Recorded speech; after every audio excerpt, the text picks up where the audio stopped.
हे आप सभी को नमस्ते। We are back again. आज के लेक्चर में कुछ क्वेश्चंस है हमारे पास, आज हम लोग वो डील करेंगे। Okay, let's start. And the first question is very easy.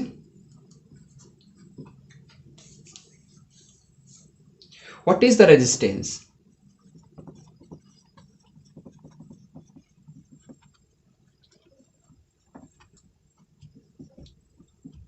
आप सभी को वीडियो को पॉज करके आंसर देना है, बनाना है और फिर हमें यहाँ से मिलाना है। So what is the resistance of an air gap? Answer देने के लिए कैसे अप्रोच किया जा सकता है? तो अगर रेजिस्टेंस पता करना है किसी भी चीज़ का, तो इसका मतलब ये हुआ कि उससे करंट फ्लो करेगा या नहीं करेगा, इसी से मतलब है। और आपको पता है एयर गैप मतलब क्या? जो आप एयर जो है, जो कि हम नहीं देख सकते अपनी आंखों से, दो जो एयर पार्टिकल होगा उस दोनों के बीच कुछ गैप होगा, और तो कितना रेजिस्टेंस होगा उस दोनों बीच। एंड सो द आंसर, तो एयर गैप के बीच जो रेजिस्टेंस होगा वो होगा, अब आपको पता है कि एयर से कभी इलेक्ट्रिक करंट फ्लो नहीं करता है, और इलेक्ट्रिक करंट फ्लो नहीं करता है इसका मतलब उसका रेजिस्टेंस बहुत ही हाई होगा। So infinite, this is the answer.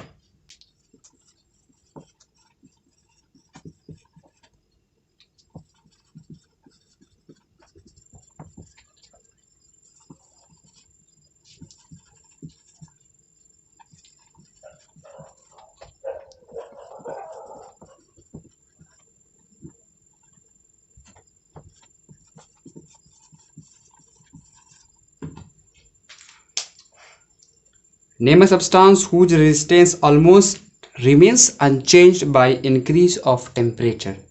एक ऐसे सब्सटेंस का नाम बताइए जिसका रेजिस्टेंस बिल्कुल भी ना बदले टेम्परेचर बढ़ाने के बावजूद भी, क्योंकि आप लोगों को पता है कि टेम्परेचर बढ़ाने से रेजिस्टेंस बढ़ता है।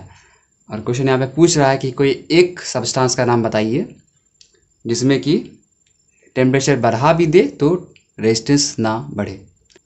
नॉर्मली आप यही पढ़े हैं ना, क्योंकि अगर बढ़ाएंगे टेम्परेचर तो रेजिस्टेंस बढ़ेगा। तो ये मेनली कंडक्टर में लागू होते हैं, लेकिन जितने भी इंसुलेटर है, लाइक एग्जांपल के लिए ले लेते हैं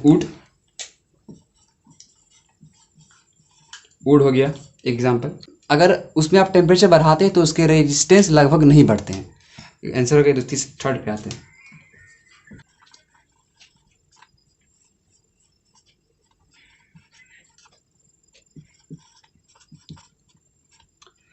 ये एक सर्किट है जिसमें 5 ओम का रेजिस्टेंस लगा हुआ है। कैसे पता किए? ये रेजिस्टेंस है, एक तो फिगर है, दूसरा ओम, ऐसा यूनिट 10 वोल्ट का सेल लगा हुआ है। अगर इस स्विच को ऑन करते तो कुछ करंट मिलेगा आई। तो इस करंट को पता करना है कि इस करंट का वैल्यू कितना होगा। So find the amount of current flowing in this circuit. Now solve and answer. So you have resistance equals to 5 ohm, potential difference 10 volt, यानी कि ये कहीं कहीं क्या भी है। So you have R, you have V, and you have to find out the value of I. So you have equation R equals to V upon I. You have to calculate I, V upon R. What is the value of V? 10 volt, resistance 5 ohm. So what will the answer? 2 ampere. Easy. The next question, fourth. Okay, again, now this time there is little bit alteration.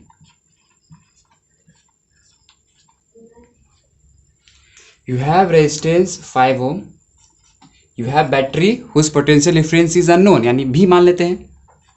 अब इसमें एक current flow किया है 2 ampere का, ठीक। अब बताना है कि इस सर्किट यानी जो रेजिस्टर है, ये रेजिस्टेंस है, इसके अक्रॉस कितने वोल्ट का बैटरी लगा हुआ है। इन शॉर्ट कहे तो पोटेंशियल डिफरेंस क्या है। Okay, So you have to calculate V. You have R equals to 5 ohm, I equals to 2 ampere, and you have the equation V R equals to V upon I. You have to calculate what? V. So V will be IR. What is I? 2 ampere. What is R? 5 ohm, 10 volt. इनका value क्या होगा? 10 volt. आप ये पिछला question से मिलता जुलता हुआ है, आप पता कर सकते हैं. 5th question.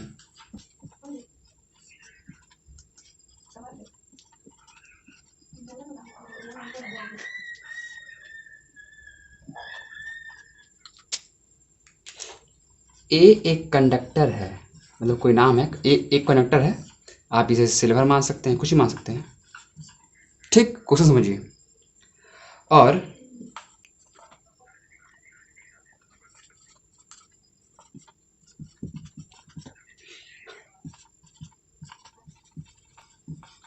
This is a potential current graph, VI graph. Okay, यानी कि y एक्सिस की ओर क्या है? पोटेंशियल डिफरेंस है, और I एक्सिस की ओर क्या है? करंट है. कैलकुलेट, क्वेश्चन क्या है? Calculate the value of resistance, यानी आपको रेजिस्टेंस का वैल्यू निकालना है. So it is quite easy. VI. So just think and solve. You have to calculate R, and the equation is quite simple. R equals to V upon I. Now, इससे पहले का जो question है, जो 3rd number question था, उसमें भी आपको R निकालना था और वहाँ V और I दिया हुआ था, लेकिन वहाँ पे आपको मतलब सर्किट डायग्राम में डायरेक्टली वैल्यू दे दिया था. यहाँ भी V और I चाहिए रेजिस्टेंस निकालने के लिए, लेकिन यहाँ पे आपको ग्राफ की मदद से निकालना पड़ेगा V और I का वैल्यू. तो आप किसी एक पॉइंट फिक्स होके आपको चाहिए एक, इस कंडक्टर VI ग्राफ दिया गया है, तो इस कंडक्टर के किसी एक पॉइंट पे आप क्या कीजिए, दोनों एक्सिस पे परपेंडिकुलर डालिए, और ये आपको क्या देगा? वैल्यू देगा. जो Y एक्सिस है ये देगा आपको पोटेंशियल डिफरेंस का वैल्यू, और X एक्सिस देगा करंट का वैल्यू. सो अब देखिए, हमको पहले पता करना है V पोटेंशियल डिफरेंस. तो ये ग्राफ है पोटेंशियल डिफरेंस का, तो इसके ऊपर परपेंडिकुलर डालेंगे तो ये 4 वोल्ट है ना, यानी कि पोटेंशियल डिफरेंस क्या है? 4, और करंट कितना है? 2. रेजिस्टेंस क्या होगा? 2 ओम, यानी इस कंडक्टर का रेजिस्टेंस क्या है? 2 ओम. 6th,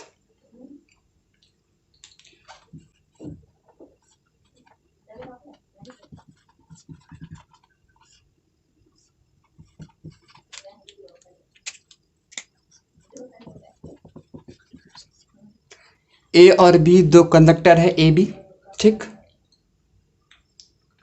क्वेश्चन अब V और I ग्राफ, ये क्या है? ठीक, now you have to, question क्या बोल रहा है?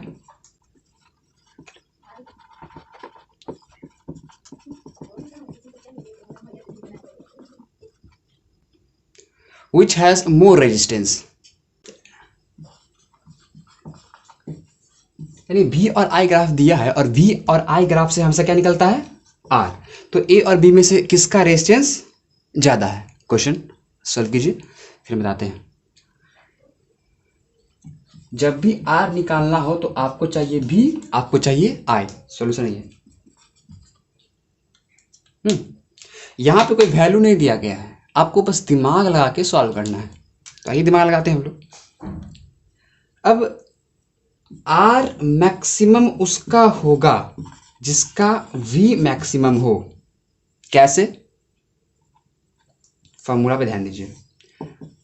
मानते हैं 10/2 एक वैल्यू है और 2/5 एक वैल्यू है. ठीक, 10/2 मैक्सिमम वैल्यू है, 2/5 मैक्सिमम वैल्यू है। तो आपको पता है जब आप इसको सॉल्व कीजिएगा तो वैल्यू आएगा 5 और जब इसको सॉल्व कीजिएगा तो आएगा 0.4। तो बेशक आपको पता है कि इसका वैल्यू क्या है, ज़्यादा है। फॉर्मूला जब आप कंपेयर करेंगे R=V/I, तो R का वैल्यू ज़्यादा तभी होगा जब जो ऊपर में बैठा V का वैल्यू ज़्यादा आएगा। बात समझ में आ रहा है कि नहीं आ रहा है? यानी कि रेजिस्टेंस तभी ज़्यादा होगा जब क्या होगा, V ज़्यादा होगा। अगर I ज़्यादा हो गया तो इसका वैल्यू कम जाएगा। वैसे ही पता है कि करंट अगर ज़्यादा हो गया सर्किट में तो ऑटोमेटिकली आपका रेजिस्टेंस क्या हो जाएगा, कम हो जाएगा। यानी कि इस दोनों ग्राफ में जिसका V ज़्यादा होगा, जिस ग्राफ का भी ज़्यादा छू रहा होगा, जिस ग्राफ का भी ज़्यादा टच कर रहा होगा, उसकी रेजिस्टेंस ज़्यादा होगी। फील कीजिएगा। तो देखिए जरा सा काम करते हैं, दोनों जगह डालते हैं परपेंडिकुलर, इसका भी डालते हैं और इसका भी। ये I देगा, पता है आपको, ये देगा I, ये देगा V। देखो इसकी बात करें तो इसका भी अगर मानते हैं यहाँ पे, अगर मान लेते हैं कि ये 5, तो ये बिल्कुल 5 ज़्यादा होगा 10, मान लेते हैं। हम इसको ही मान लेते हैं 5, तो ये क्या होगा 10। देखो पोटेंशियल डिफरेंस ए वाला क्या है, ज़्यादा है। यानी अगर आप सॉल्व भी कीजिएगा तो जब आप ए का रेजिस्टेंस निकालेंगे तो इसका वोल्टेज क्या है, यानी क्या है, ज़्यादा है। तो इसकी रेजिस्टेंस क्या हो जाएगी, ज़्यादा। इससे क्या हो जाएगा, कम। समझ में आ रहा है कि नहीं आ रहा है? आप फिर से बताइएगा, हमको प्रॉब्लम है तो फिर से कमेंट कीजिएगा, बताइएगा, हम बताएंगे फिर से। तो इसका एक ट्रिक है याद रखने का। अगर रेजिस्टेंस मैक्सिमम पूछ रहा हो किसी भी ग्राफ का, तो जो ग्राफ भी की ओर सटा होगा, जो ग्राफ, क्योंकि हमारे पास दो ग्राफ था, एक ऐसा एक ऐसा, तो जो देखो ए और बी है, अब पूछा दोनों में से किसका रेजिस्टेंस ज़्यादा है, तो जो ग्राफ भी की ओर ज़्यादा सटा होगा उसकी रेजिस्टेंस ज़्यादा होगी। क्यों? देखो इस वक्त तो ए वाला सटा है भी की ओर, तो यानी इसका आंख बंद करके मार दीजिए टिक ए पे, इसका रेजिस्टेंस ज़्यादा होगा। क्यों ज़्यादा होगा? बिकॉज जब फॉर्मूला निकालेंगे R=V/I, तो जिसका भी ज़्यादा होगा भाई उसी का ज़्यादा होगा ना। मानते हैं कि दोनों का करंट सेम मान लेते हैं, फॉर अ व्हाइल दोनों का करंट क्या मान लेते हैं, सेम। बात समझ में आ रहा है ना? चलिए अब इसी को हम अलग तरह से पूछते हैं। ए बी भी, पिछले बार VI ग्राफ था, इस बार हमको IV ग्राफ दिए हैं। यानी मैंने भी पहले यहाँ था, अब भी मैंने यहाँ दे दिया है। अब आपको बताना है विच हैज मोर रेजिस्टेंस। दिमाग भी लगा सकते हैं, ट्रिक भी। ट्रिक क्या है कि R मैक्सिमम उसका होगा जिसका क्या होगा, V मैक्सिमम होगा, और V मैक्सिमम किसका होगा, जो V ग्राफ की ओर होगा। तो V ग्राफ की ओर कौन है, B। So this is the correct answer. पिछला केस में भी यहाँ था, इसलिए A ऑप्शन हुआ था। Got that? Very good. Solve each question of Ohm's law. ये जो क्वेश्चन हम पूछे ये ओम्स लॉ से रिलेटेड ही है, और अभी और टॉपिक पढ़ना है तो वहाँ पे और सॉल्व करेंगे।